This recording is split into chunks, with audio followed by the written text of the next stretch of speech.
माहिती ना दादा तुला, हाडामासाची चळवळीची आहे. ज्या दिवशी अंगावरती जाईल ना, रक्ताने भरलेला असतील, याला अंगावरती जाणं म्हणतात. माझ्यामध्ये पडू नको. मी कोणाला घाबरत नाही. सत्यासाठी चळवळ चालली. लोक आत्महत्या करतात.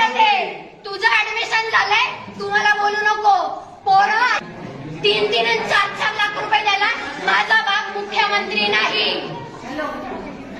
तू काल होता इथं, त्यांनी जे जे सांगितलं मी आणून दिलंय.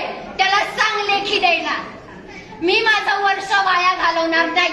अंगावरती जर परत जर बोलला तर मी तुला दाखवील अंगावरती जाणं काय. कोणते शब्द तुला कळणार नाही.